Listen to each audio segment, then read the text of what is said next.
J'ai été diplômé en 1985, donc c'est parmi les premières promos de l'école. Avant l'Imerir, moi je suis venu d'une prépa maths sup, maths spé. Je commençais à vraiment saturer, à faire des maths pures et dures et sans le mettre en application. Et du coup, le fait de faire l'Imerir, c'était une des rares écoles qui, surtout à l'époque en robotique, permettait, parce que c'était une matière qui était nouvelle, d'avoir des cours, mais l'après-midi des travaux pratiques, et du coup c'était très orienté mise en pratique des choses, et on exploitait plutôt des nouvelles connaissances.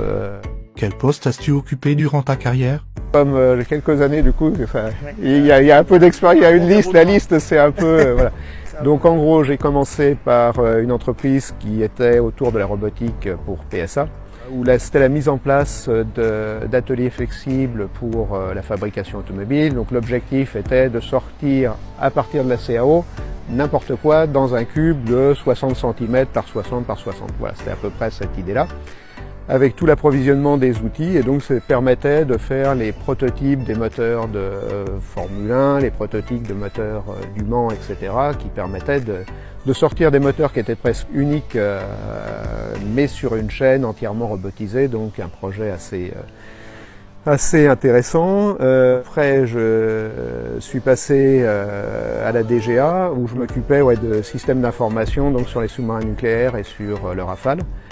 Donc des choses où il fallait que ça tourne quand même plutôt correctement, avec pas mal d'enjeux, des très gros systèmes. Un sous-marin nucléaire, il y a une chaufferie nucléaire, il y a une base de lancement de missiles, il y a des choses qui vont sous l'eau, enfin il y a tout un tas de choses différentes, il faut que tout ça marche ensemble.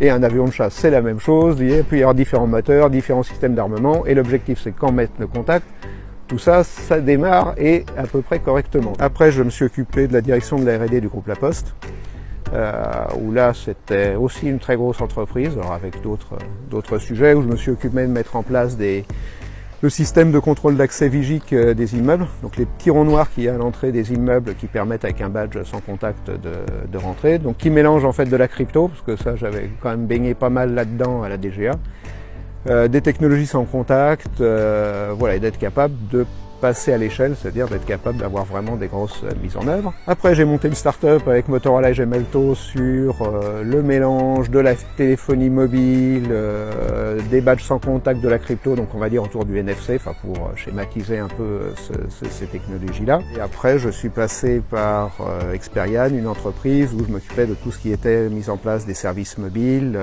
Voilà, c'est une grosse entreprise qui est aux États-Unis et en Grande-Bretagne principalement pour tout ce qui était service mobile. Et j'ai monté il y a maintenant 9 ans une start-up qui s'appelle Zèbre et où on développe une plateforme IoT qui a pour objectif d'être capable de faciliter la mise en place d'IoT dans les entreprises et en particulier dans l'immobilier tertiaire. On a commencé plutôt sur des projets qui étaient des projets un peu à façon, des choses qui étaient dédiées à des sujets. On a par exemple, le département du Loiret paye, je crois, 40 millions d'euros par an pour l'aide aux personnes dépendantes, donc elles restent chez elles plutôt que d'aller dans les EHPAD.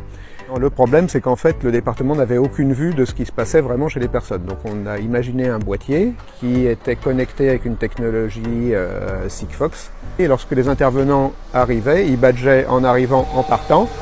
Et ça nous permettait comme ça d'être capable d'avoir une vue, tout simplement, une aide au lever, s'assurer que quelqu'un soit bienvenu et que la personne ne soit pas restée coincée dans son lit parce que l'intervenant n'était pas passé, ou que l'aide au lever se fasse à 11h30. Et on a déployé 10 000 objets dans le Loiret auprès des 10 000 personnes dépendantes, donc ça c'est un type de projet. Et en fait on s'est rendu compte que la complexité de l'IoT, des technologies, des évolutions qui sont sans fin et qui n'arrêtent pas, pose un gros problème aux entreprises pour la mise en œuvre. Parce que globalement, lorsqu'on fait des pilotes et des choses comme ça se passe bien, on a 5 ou 10 ingénieurs dans un coin, ils font un truc, ils arrivent à le faire marcher sur un coin de table, et tout va bien. Le problème, c'est que quand on passe à l'échelle sur des choses très importantes, là c'est un peu une autre histoire. Et en fait, on en est arrivé à concevoir une plateforme IoT qui permet à nos clients d'être capable de faire des mises en prod très rapidement. Donc typiquement, on a comme client Air France, on a plutôt des très très gros clients. Donc c'est vraiment une logique de middleware qui permet de mettre en place de l'IoT très rapidement. As-tu des conseils à donner aux étudiants et futurs étudiants de l'IMRI? Il y a toujours garder une curiosité et une ouverture d'esprit, sachant qu'on peut être très très bien câblé, très futé, etc. Mais des fois, en fait, on est face à des personnes qui ont plusieurs années d'expérience sur un domaine et qui, en fait, savent un peu mieux que nous, même en tant qu'ingénieur, comment les choses doivent être faites. Donc c'est vraiment garder cette capacité d'écoute. Et puis également un point, c'est de se méfier de soi-même.